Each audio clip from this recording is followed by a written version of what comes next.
भारत की लोक कथाओं में विक्रम और बेताल की कहानी, इसका तो एक अलग ही मकाम है। तो आज चलिए इसी कहानी की शुरुआत को परत दर परत खोलते हैं।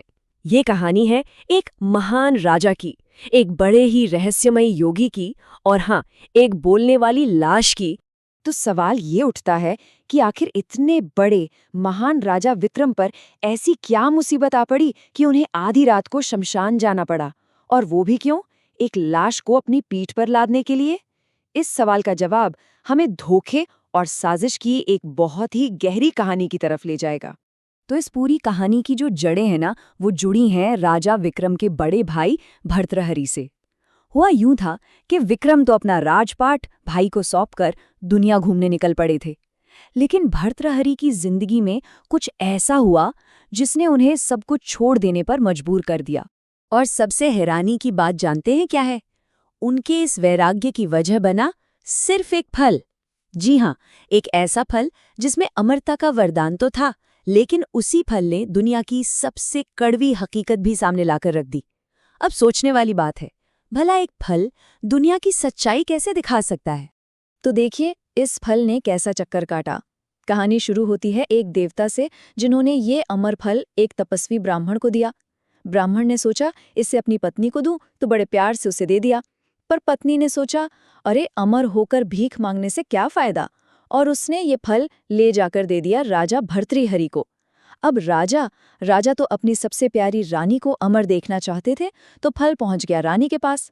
मगर रानी का दिल तो शहर के कोतवाल के लिए धड़कता था, तो फल अब कोतवाल के हाथ में था। कोतवाल वो एक वेश्या पे मोहित था, तो फल उसे मिल गया। और फिर आखिर में कहानी घूमकर वहीं आ गई। उस वेश्या ने सोचा कि इतना कीमती फल तो सिर्फ राजा के पास होना चाहिए, और वो उसे लेकर वापस राजा भर्तृहरि के ही दरबार में पहुंच गई।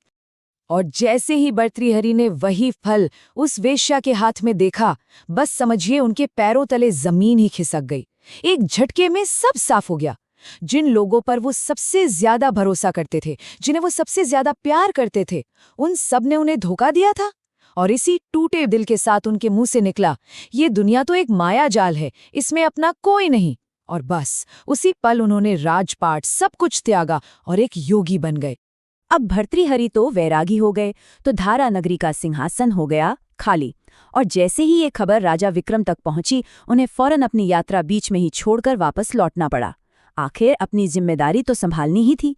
लेकिन विक्रम की ये वापसी इतनी आसान नहीं होने वाली थी। जैसे ही उन्होंने आधी रात को नगर में घुसने की कोशिश की, राजा इंद्र के भेजे हुए एक देव ने उनका रास्ता रोक लिया। दोनों के बीच जबरदस्त युद्ध हुआ, और आखिर में राजा विक्रम ने अपनी वीरता से उस देव को हरा ही दिया।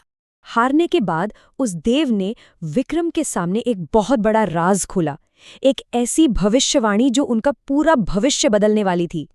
देव ने बताया कि इसी शहर में एक ही नक्षत्र में 3 लोग पैदा हुए थे। पहले खुद विक्रम जो राजा बने, दूसरा एक तेली था जो पाताल का राजा बना, और तीसरा एक कुम्हार जो अब एक महाशक्तिशाली योगी बन चुका है। और फिर आई असली चेतावनी कि उस योगी ने तेली को तो मार दिया है, और अब उसका अगला निशाना खुद राजा विक्रम है। और देखिए, इस चेतावनी के कुछ ही समय बाद विक्रम के दरबार में एक योगी आया। नाम था उसका शांतिशील। और बस यहीं से उस साजिश का जाल बिछना शुरू हो गया, जिसकी चेतावनी उस देव ने पहले ही दे दी थी। ये कोई मामूली योगी नहीं था। उसका नियम था, वो हर रोज दरबार में आता, बिना एक शब्द कहे राजा को एक फल देता और बस चला जाता। और ये सिलसिला कोई 1-2 दिन नहीं, बल्कि कई सालों तक चलता रहा। राजा विक्रम को शक तो था कि ये कहीं वही योगी तो नहीं, इसलिए वो भी बहुत सावधानी बरत रहे थे। वो उस फल को कभी खाते नहीं थे, बस उसे अपने भंडार में रखवा देते थे।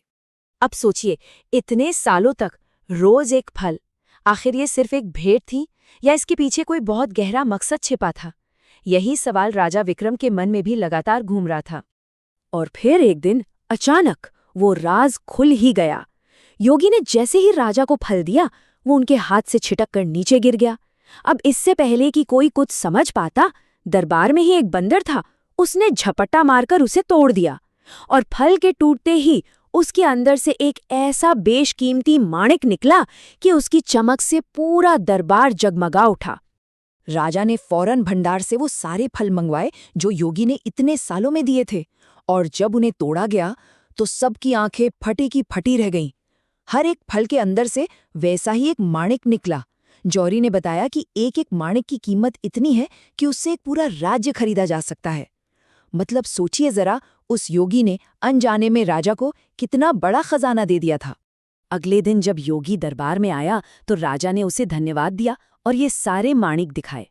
तब योगी ने उस खजाने के बदले में अपनी कीमत मांगी। उसने कहा, हे राजन, अमावस्या की रात को अकेले अपने हथियार लेकर गोदावरी नदी के किनारे वाले महाश्मशान में मुझसे आकर मिलो।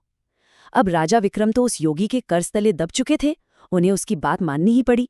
और बस इसी एक मोड़ पर कहानी का मिजाज पूरी तरह से बदल जाता है। राज दरबार की वो चमक दमक पीछे छूट जाती है और हम पहुंचते हैं एक भयानक अंधेरे शमशान में, एक ऐसी जगह जहां राजा विक्रम अपनी जिंदगी की सबसे कठिन परीक्षा देने वाले थे। जरा उस रात के मंजर को महसूस करने की कोशिश कीजिए। चारों तरफ घना स्याह अंधेरा और ऊपर से मूसलाधार बारिश। और उस डरावने माहौल में भूत प्रेतों और डाकिनियों की चीखें गूंज रही थीं, ऐसी चीखें जो किसी के भी दिल में खौफ पैदा कर दें। जमीन पर जहरीले सांप उनके पैरों से लिपट रहे थे, पर राजा विक्रम बिना डरे आगे बढ़ते जा रहे थे, क्योंकि योगी ने उन्हें काम सौंपा था, एक सिरस के पेड़ पर लटकी लाश को नीचे उतार कर लाने का काम। विक्रम पेड़ पर चढ़े और जैसे ही उन्होंने उस लाश की रस्सी काटी, वो नीचे आ गिरी और गिरते ही अजीब हरकतें करने लगी। पहले तो वो बच्चों की तरह रोने लगी और फिर पागलों की तरह जोर जोर से हंसने लगी। विक्रम तभी समझ गए कि ये कोई साधारण लाश नहीं है, और जैसे ही राजा विक्रम ने उसे उठाकर अपने कंधे पर डाला, उस लाश ने बोलना शुरू कर दिया। असल में उसके अंदर एक बेताल था, और उस बेताल ने राजा के सामने एक ऐसी शर्त रखी जो इस पूरी कहानी की बुनियाद बनने वाली थी। शर्त बिल्कुल सीधी और साफ थी। विक्रम को उस बेताल को योगी तक लेकर जाना था, लेकिन बेताल ने कहा, देखो राजा, रास्ते में तुम एक शब्द भी नहीं बोलोगे। जिस पल तुम्हारे मुंह से एक भी लफ्ज निकला, मैं वापस उड़कर इसी पेड़ पर आ जाऊंगा। राजा ने ये शर्त मान ली। तब बेताल बोला, राजन, रास्ता बहुत लंबा और उबाऊ है, तो चलो इसे मजेदार बनाते हैं। मैं तुम्हें एक कहानी सुनाता हूँ।